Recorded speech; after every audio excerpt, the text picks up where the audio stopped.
కుల్లు నువ్వు తల్లి నువ్వు ఎక్కడి నుంచి వచ్చావు? కుల్లుగా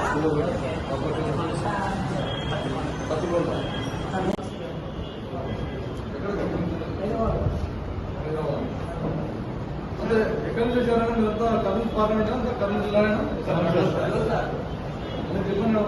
డిగ్రీ కాలేజీలో స్కిల్ సెంటర్ కూడా ఏర్పాటు చేశారు. దాంట్లో ప్రతి ఒక్కరు, ఎందుకంటే మన స్కిల్స్ డెవలప్ చేసుకుంటేనే మనం ఎక్కడికైనా పోయినా మనం ఉద్యోగంలో ఖచ్చితంగా నేర్చుకోవాలని చెప్పేసి నేను ఖచ్చితంగా కోరుకుంటున్నాను.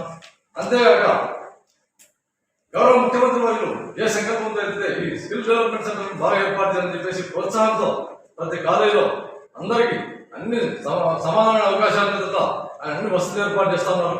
కాబట్టి కర్నూలు పార్లమెంట్ వెనకబడిన ప్రాంతం కాబట్టి ఇక్కడ ఉన్నటువంటి విద్యార్థులు ఈ అవకాశాన్ని సద్వినియోగం చేసుకోవాలి ఖచ్చితంగా. ఎందుకంటే ఈ 20 లక్షల ఉద్యోగాలు ఏ విధంగా అయితే ఫిల్లింగ్ చేద్దాం ఆ సంకల్పం మేరకు ఈరోజు జరుగుతూ ఉంది కదా. ముఖ్యంగా నా కర్నూలు పార్లమెంట్ ప్రజలకు నేను చెప్పేది ఏమంటే, రాబోయే రోజుల్లో పూర్వకల్ ప్రాంతం అనేది మన ఎన్డీఆర్నే 13 నోట్ పాయింట్లు ఇస్తే, పారిశ్రామిక కేంద్రం 13 ఇస్తే, అందులో మనకి కర్నూలు పూర్వకల్ ప్రాంతం అనేది ఒకటి మర్చిపోలేక. ఇది హైదరాబాద్ నుంచి బెంగళూరు కారిడార్లో భాగంగా పూర్వకల్ సెలెక్ట్ చేయడం జరిగింది. అందులో భాగంగా మీరు బాగా ఆలోచించాలి విద్యార్థులంతా. అక్కడ రాబోయే రోజుల్లో చాలా పరిశ్రమలు వస్తాయి. నేను ముఖ్యంగా ఒక 2-3 క్రితం జరిగిన సంఘటన మన రీసెంట్గా డ్రోన్ హాబ్ అని చెప్పేసి గౌరవ ముఖ్యమంత్రి వర్యులు ఢిల్లీకి వస్తే రామ్మోహన్ రెడ్డి గారి సమక్షంలో మొత్తం డ్రోన్ కంపెనీ వాళ్ళంతా వచ్చేసి మేము వ్యక్తులను అక్కడ చూస్తే కూడా బ్రహ్మాండంగా వాళ్ళు దానికి సంబంధించినటువంటి ప్రజెంటేషన్ ఇచ్చి డ్రోన్ హాబ్ కూడా మన కర్నూలుకి వచ్చింది. చాలా సంతోషం. అందులో భాగంగా 116 ఎకరాలు ఫస్ట్ ఫేజ్ కింద ల్యాండ్ ఓపెనింగ్ రెడీ అయింది. ఒక నెల లోపల అక్కడ ఫస్ట్ ఫేజ్ కింద భూమి పూజ జరగబోతా ఉంది డ్రోన్ హాబ్ లో. అంతేగాక సెమీ కండక్టర్ అని చెప్పేసి ఒక పరిశ్రమలో మొన్ననే నరేంద్ర మోదీ గారు ప్రత్యేకంగా మన ఆంధ్రాకి ఇవ్వాలని చెప్పేసి సెమీ కండక్టర్ యూనిట్ ఇవ్వడం జరిగింది. అందులో భాగంగా మేము గౌరవ ముఖ్యమంత్రి వర్యులకు ఒక ఎంపీగా నేనైతేనేమి పారిశ్రామిక మంత్రి అయినటువంటి భరత్ గారు కూడా కర్నూలు ఖచ్చితంగా సెమీ కండక్టర్ల పరిశ్రమ రావాలని చెప్పేసి గట్టి ప్రయత్నాలు చేస్తాను. అది కానీ వచ్చిందంటే అనంతపురంలో కియా పరిశ్రమ ఏ విధంగా అయితే ఉందో అంత రెట్టింపు ఉత్సాహంతో మన కర్నూలు డెవలప్ అవుతుంది అనడంలో ఏమాత్రం సందేహం లేదు. కాబట్టి సెమీ కండక్టర్ పరిశ్రమ కర్నూలు ప్రాంతానికి వస్తుందని చెప్పేసి చాలా హోప్తో ఉన్నాం. అంతేగాక రాబోయే రోజుల్లో కర్నూలు ఎయిర్పోర్ట్ అనుకుని ఏరోస్పేస్ కింద దాదాపు 4000 కోట్లతో పెద్ద పారిశ్రామిక పార్క్ రాబోతా ఉంది అక్కడ. కాబట్టి మీరందరూ బాగా ఆలోచించాలి. ఇటువంటి స్కిల్ సెంటర్స్ మీరందరూ బాగా ఉపయోగించుకుంటే ఎంతో దూరం ఎక్కడో చెన్నై, ఎక్కడో హైదరాబాద్, ఎక్కడో పోయిన అవసరం ఉండదు. పారిశ్రామిక కేంద్రం మన గౌరవంగా అయింది కాబట్టి రాబోయే రోజుల్లో సాధ్యమైన తొందరగా పరిశ్రమలు విపరీతంగా రాబోతున్నాయి. కాబట్టి మీరు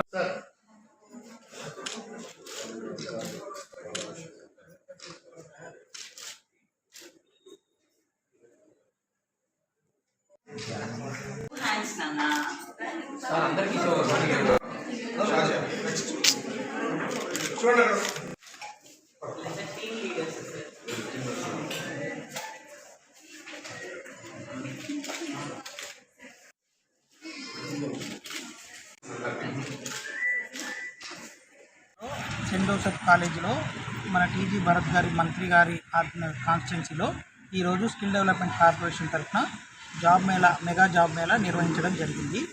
అయితే మొత్తం ఖాళీలు అంటే నిరుద్యోగ ఖాళీలు వచ్చేసి ఈరోజు 1950 ఉంటే 1956 మంది ఈరోజు జాబ్ మేళాకి అటెండ్ అవ్వడం జరిగింది. అందులో 750 మంది సెలెక్ట్ అయినారు వివిధ కంపెనీల్లో. ఓకే, ఆ సెలెక్టెడ్ లిస్ట్ వాళ్ళకి ఆఫర్ లెటర్ కూడా రేపు మండే అందించడం జరుగుతుంది. దాని తర్వాత వాళ్ళు జాయిన్ అవుతున్నారు. ఓకే, ఇంకా మిగతా వేరే కాన్స్టిట్యున్సీలు కూడా అదే జరుగుతాయి. తర్వాత వాళ్ళు మీకు సమాచారం ఇస్తారు. ఇంకేమైనా అడుగుతారు? ఎన్ని కంపెనీలు ఈరోజు దాంట్లో పాల్గొనేది? 25 కంపెనీలు పాల్గొన్నాయి ఈరోజు. అంటే వివిధ వేరే డిఫరెంట్ కంపెనీలు వచ్చినాయి.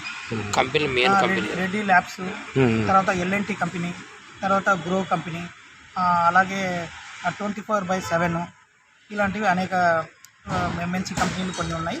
ప్రైవేట్ కంపెనీలు కూడా సాఫ్ట్వేర్ రిలేటెడ్ కంపెనీస్, తర్వాత ప్రొడక్షన్ బేస్డ్ కంపెనీలు, మన కాల్ సెంటర్కి సంబంధించిన కొన్ని కంపెనీలు కూడా పాల్గొన్నాయి. శాలరీ ఎంత ఉండొచ్చు? శాలరీ 10,000 నుంచి మొదలుకొని 25,000 వరకు ఉందండి. డిఫరెంట్ కంపెనీలో వాళ్ళ వర్క్ ప్రొఫైల్ని బట్టి 15,000, 18,000, 22,000, 25,000 శాలరీ వరకు కూడా ఉందండి. చదువుని బట్టి 10వ తరగతి చదివిన వాళ్ళకి వేరు, ఇంటర్ వాళ్ళకి వేరు, డిగ్రీ వాళ్ళకి వేరు, ఇలా ఐటీ సాఫ్ట్వేర్ ఇంజనీర్లకు వాళ్ళకి సంబంధించిన శాలరీలు 25,000 వరకు ఉన్నాయి శాలరీ. ఎవరైనా సరే అన్ని కాలేజీలకి మేము జిల్లా వైడ్గా దీని గురించి ప్రచారం చేశాము. జిల్లా వైడ్గా అందరు పాల్గొన్నారు. నిరుద్యోగులు కాలేజీ నుంచి ఓన్లీ స్టూడెంట్సే ఉంటారు. కాలేజీలో స్టూడెంట్స్కి జాబ్ మేళా కాదు. చదువు పూర్తిగా అయిపోయి నిరుద్యోగంగా ఉన్న వాళ్ళ కోసమే, డిగ్రీ కంప్లీట్ చేసిన వాళ్ళు సాఫ్ట్వేర్ పరంగా కానీ, ఇంటర్మీడియట్ పరంగా కానీ, 10th క్లాస్ పరంగా కానీ ఏ రకంగా నిరుద్యోగుల కోసం పెట్టిన జాబ్ మేళా అనేది కాలేజీ స్టూడెంట్స్కి పెట్టింది కాదు. కాబట్టి ఈరోజు మెగా జాబ్ మేళకి మన మంత్రి గారు, మినిస్టర్ గారు టీజీ భరత్ గారు మార్నింగ్ హాజరయ్యి జాబ్ మేళాను ప్రారంభించడం జరిగిందండి. తర్వాత పిల్లలకి ఇంతకుముందు వచ్చిన వాళ్ళకి సర్టిఫికెట్లు కూడా వాళ్ళకి డిస్ట్రిబ్యూషన్ చేయడం జరిగింది.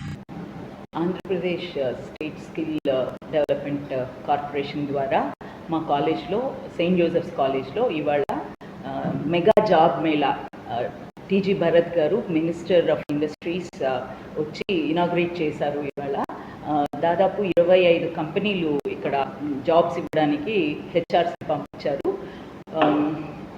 1982 ఉద్యోగాలు ఉన్నాయి. సో కర్నూలు చుట్టుపక్కల ప్రదేశాల నుంచి కూడా చాలామంది పిల్లలు వచ్చున్నారు. ఫుట్ఫాల్ మేము ఎక్స్పెక్ట్ చేసిన ఫుట్ఫాల్ అరౌండ్ 5000 ఉండొచ్చు అనుకుంటున్నాము. సో ఈ జాబ్ మేళాని ఇక్కడ మా కాలేజ్లో ఇనిషియేట్ చేసి ఇనాగ్రేట్ చేసిన భరత్ గారికి మా కాలేజ్ మేనేజ్మెంట్ తరఫున, స్టాఫ్ తరఫున కృతజ్ఞతలు తెలుపుకుంటున్నాము. ప్రజలందరూ కూడా ఈ అవకాశాన్ని వినియోగించుకొని నిరుద్యోగం నుంచి బయటకు వచ్చి మంచి అవకాశాలు పొందాలని ఆకాంక్షిస్తున్నాను. నేను principal Saint Joseph's degree college Kurnool. ఈ జాబ్ మేళాకు మేము అనుకున్న దానికన్నా స్పందన చాలా ఎక్కువగా ఉంది. అంటే నిరుద్యోగ యువత ఎంత సీరియస్గా ఉన్నారో ఉద్యోగం తెచ్చుకోవడానికి అర్థమవుతుంది మాకు.